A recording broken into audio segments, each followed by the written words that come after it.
गन्ना सेंटरों के लिए भी ठेके चलाते थे हम, काम भी अच्छा चलता था, लेकिन कुछ परिस्थितियां ऐसी आ गई जिसके कारण वो काम हमारा बंद हो गया। आस्था परिवार का मौका मिला, बस इस मौके को देखने के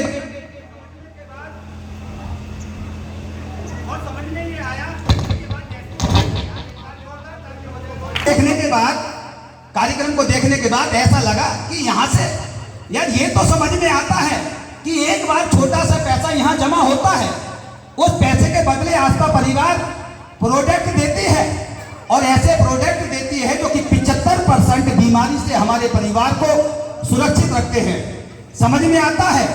और एक डिस्ट्रीब्यूटर कार्ड बना करके देती है कंपनी, जिस पर 20,000 से ज्यादा के बेनिफिट आते हैं, मिलते हैं, ये भी बात समझ में आती है। और उसके बाद हमको सिक्योर कर देती है, हमारी सुरक्षा कर देती है, ये भी बात समझ में आती है। लेकिन साथियों, अगर समझ में नहीं आता है तो क्या नहीं आता है? एक बात समझ में नहीं आती कि छोटा सा पैसा लगाने के बाद हम करोड़ों रुपया कैसे कमा सकते हैं। आपको आता है? नहीं आता है। कुछ लोग कह रहे हैं ना, ऐसा ही कुछ हाल मेरा था। मैं ये सोच रहा था कार्यक्रम तो बहुत अच्छा लगा, रंगारंग मंच लगा हुआ है, मालाएं रखे हुए हैं, बहुत अच्छे अच्छे खूबसूरत चेहरे मंच पर बैठे हुए थे, सब कुछ अच्छा लगा, चेक दिया गया। लेकिन ये बात समझ में नहीं आ रही कि करोड़ों रुपए यहां से कमाया कैसे जा सकता है। तो बस वो कुछ सवालात पैदा हुए, वो सवाल अपने सीनियर महोदय के सामने रखे, उन्होंने उस सवालों के तहत उनका आंसर दिया, मुझे संतुष्ट किया, और संतुष्ट होने के बाद मैंने आस्था को ज्वाइन करने का डिसीजन ले लिया। बात थोड़ी लंबी है, टाइम कम है। ज्वाइन करने के बाद सोचा था कि समस्याएं खत्म हो जाएंगी। आस्था को ज्वाइन करने के बाद सोचा था कि समस्याएं खत्म हो जाएंगी, लेकिन दोस्तों, समस्याएं खत्म होने की जगह धीरे धीरे समस्याएं बढ़ना शुरू हो गई। जानते हैं क्यों? समस्याएं बढ़ना शुरू हो गई। लोग कहने लगे, केपी साहब दीवाने तो ना हो गए हो? ने क्यों? बोले मात्र छोटा सा पैसा लगा करके करोड़पति बना रहे हो, दिमाग खराब तो नहीं हो गया?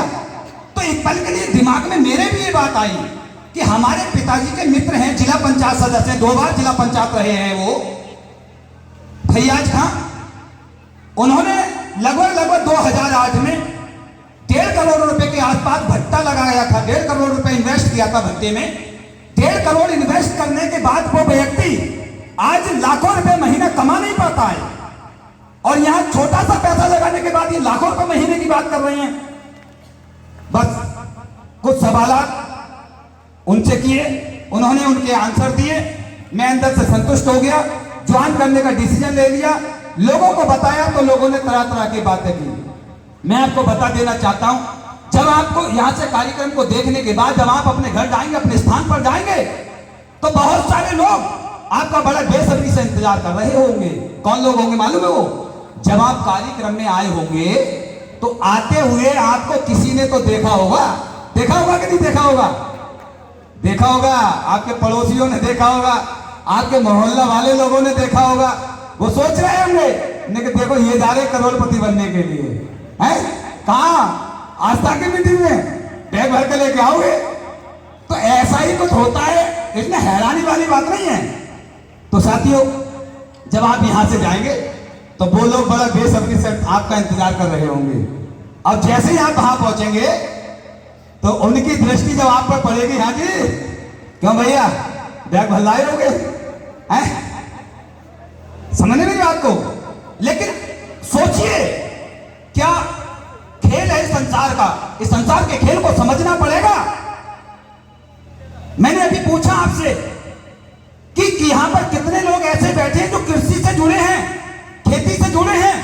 पूछा कि नहीं पूछा? पूछा। क्यों पूछा? जिस खेती के साथ में, कृषि के साथ में हम जुड़े हुए हैं, क्या उस खेती के साथ में, कृषि के साथ में जुड़े रहते हुए हम लोग आज जुड़े हैं, या हमारी पीढ़ियां दर पीढ़ियां जुड़ी हैं? पीढ़ियां जुड़ी हैं। मैं आपको थोड़ा सा व्याख्यान कर देना चाहता हूं। मेरे परदादा के नाम में थी 850 बीघा जमीन। समझने में दोस्तों, मेरे परदादा के नाम 850 बीघा जमीन थी। मेरे परदादा का नाम था रतनलाल मौर्य। समझ में आपको? लेकिन उस टाइम पे जमीनों पे लगान जाया करता था, सारी जमीनें लगानों में चली गई। दादाजी का समय आया, मेरे काफी सारे भोजपुर नौजवान साथी बैठे हैं, उनको मालूम होगा कि पहले जमीनों पर लगान जाया करता था। जो लोग जमीनों का लगान नहीं दे पाते थे उनको जमीनें छोड़नी पड़ जाती थी। सारी जमीनें लगानों में चली गई। दादाजी का समय आया, मात्र 45 बीघा जमीन बची। पिताजी का समय आया, मात्र 22 बीघा जमीन बची। हम अपने पिताजी के 4 बेटे हो जाते हैं, दोस्त मेरे 5 बीघा जमीन बचती है। सोचिए, आज हमारे 4 बच्चे हैं, 2 बेटा 2 बेटी, उन पे रह जाती है 2.5 बीघा जमीन। सोचिए, अगर आपके 4 बच्चे हैं और अगर आप पे 5 बीघा जमीन आती है, अब 2 बेटे भी अगर आपके होते हैं तो 2.5 बीघा जमीन रह जाती है। अब आप सोचो, हमारे पिताजी ये कहें कि बेटा कहां चक्कर में पड़ रहे हो इन कंपनियों के, कुछ नहीं होता इसमें, कुछ नहीं होता इन कंपनियों में, तुम वही काम करो जो हम कर रहे हैं। सोचिए, क्या तरक्की कर सकते हैं? खेती करने का मतलब क्या होता है? मैं ये नहीं कह रहा कि आप मत करिए, करिए पार्ट टाइम, करिए पार्ट टाइम, फुल टाइम कुछ ऐसा करिए जिससे कि आप अपने बच्चों के सपनों को साकार कर सकें। फुल टाइम कुछ ऐसा करिए जहां से आप लाखों रुपए महीना कमा सके। फुल टाइम कुछ ऐसा करिए जिससे आप अच्छा सा खूबसूरत सा बढ़िया सा घर बना सकें। फुल टाइम कोई ऐसा काम करिए जिससे आप अच्छी सी लग्जरी सी खूबसूरत सी कार ले सकें। फुल टाइम कुछ ऐसा करिए जिससे आप अपने बच्चों के वो सारे सपने पूरे कर सको जिसके लिए आपके बच्चे आपसे उम्मीद लगाए बैठे हैं। मैं कह देना चाहता हूं आपके लिए, अगर आप अपने पत्नी के अच्छे पति बनना चाहते हैं तो जरूरत है आपको आस्था परिवार करने की। अगर आप अपने बच्चों के अच्छे पिता बनना चाहते हैं तो जरूरत है आपको आस्था परिवार करने की। अगर आप अपने पिता के अच्छे बेटे बनना चाहते हैं तो दोस्त मेरे, जरूरत है आपको आस्था परिवार करने की। साथियों, यही सारी चीजों को पहले मैंने सोचा, कोई मेरा साथ देने वाला नहीं था। ओम प्रकाश मौर्य जी ने बताया कि केपी साहब का जब सिल्वर स्टार हुआ था तब मैंने आस्था की शुरुआत की थी। मुझे याद है वो दिन जब मैं अपने गांव बंसीपुर से निकल करके जब मोटरसाइकिल लेकर के जब मैं जाता था, कोई नहीं था मेरे साथ में। मैं कई बार मुझे रास्ते में चोरों का खतरा लगता था, क्योंकि हमारे कस्बे जो नजदीक कस्बा हुआ करता था, वहां से 8 किलोमीटर के अंदर के दायरे में मेरा गांव पड़ता है, तो वहां पर मुझे बड़ा खतरा लगता था, क्योंकि हम लोग रात को 10 बजे 11 बजे 12 बजे जाया करते थे। तो मैं सोचता था, यार अगर मेरे साथ कोई ना हो तो मेरा एक बंदा मेरा साथ देने वाला हो जाए तो मैं जंग जीत लूंगा। और मैं परेशान था। ओम प्रकाश से हमारा बचपन का आराना था, दोस्ताना था, है। तो साथियों, मैंने ये सोचा, मैंने कि यार ओम प्रकाश को कैसे समझाया जाए। ओम प्रकाश की और हमारे सीनियर की बोलाचाली नहीं थी, तो उनको भी मैंने थोड़ा धीरे धीरे समझवाया। समझवाने के बाद में सीनियर महोदय से तालमेल मिलवाया, बात हुई। होने के बाद में हमारे सिल्वर स्टार का तब तक चेक भी आ चुका था। कार्य धीरे मैं लगा रहा आस्था के साथ में। लगने के बाद में मेरा सिल्वर स्टार हुआ, आगे गोल्डन स्टार हुआ, डायमंड स्टार हुआ, ड्रीम हाउस तक का सफर मेरा पूरा हो गया। और मैं समझता हूं कि ड्रीम हाउस तक के सफर में कुछ समस्याएं आई, लेकिन मैं समझता हूं कि जब इंसान किसी भी चीज के पीछे दीवाना हो जाता है, कोई भी इंसान, मैं नहीं, अगर आप ठान लेंगे तो दुनिया की कोई ताकत आपको ड्रीम हाउस बनने से, करोड़पति बनने से नहीं रोक सकती। मैं बड़े दावे के साथ में कह सकता हूं इस बात के लिए। मेरे अंदर जिद थी कुछ करने की, कुछ बनने की, उस हौसले के साथ में।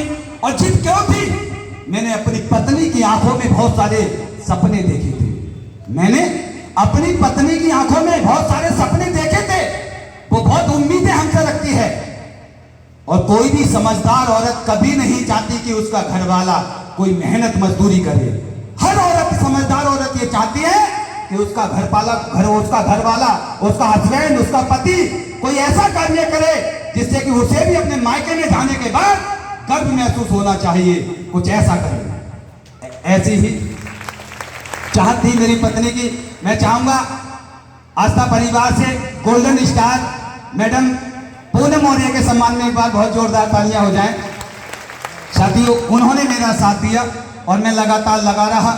लगने का टाइम को देखते हुए लगने का परिणाम ये रहा, आस्था परिवार से 5 बार सिल्वर स्टार का खिताब जीता, आस्था परिवार से 4 बार गोल्डन स्टार, आस्था परिवार से 3 बार डायमंड स्टार, और आस्था परिवार से 1 बार ड्रीम हाउस का खिताब जीता। 9 नवंबर 2021 श्री राम फार्म हाउस बरेली के अंदर भुता रोड पर बहुत सारे लोग, कितने लोग उपस्थित थे मेरे रिटायरमेंट के कार्यक्रम में? काफी सारे लोग थे। तो मैं चाहूंगा सभी लोग एक बार अपने अपने लिए जोरदार तालियां हो जाए। वो की शुरुआत की और कहां से कहां तक का सफर मैंने कैसे करके कितना पैसा अचीव किया है, मैं उसके विषय में भी चर्चा करना चाहूंगा। तो सबसे पहले मैं ये जानना चाहूंगा यहाँ पर ऐसे कितने लोग बैठे हुए हैं जो अपने परिवार में तरक्की चाहते हैं, अपने बच्चों को अच्छी जिंदगी देना चाहते हैं, खुशहाल जीवन जीना नहीं चाहते हैं। कृपया करके हाथ खड़ा करके परिचय देंगे। पड़ गए चक्कर में। मैंने पूछा मतलब और सबको चाहते, लेकिन क्या एक मिस्टेक हो गई कि नहीं हो गई? आप लोगों को समझ में आया यहाँ कितने लोग ऐसे बैठे हुए जो खुशहाल जीवन जीना चाहते हैं, लेकिन मैंने ये कह दिया यहाँ ऐसे कितने लोग बैठे हुए हैं जो खुशहाल जीवन जीना नहीं चाहते। अच्छा, चाहते कितने लोग हैं? दोस्त मेरे, मैं एक बात कह देना चाहता हूं, चाहतों से नहीं गिरते फूल झोली में। चाहता तो हर आदमी अच्छी जिंदगी जीना, चाहतों से नहीं गिरते फूल झोली में। कर्म की शर्त को हिलाना पड़ता है,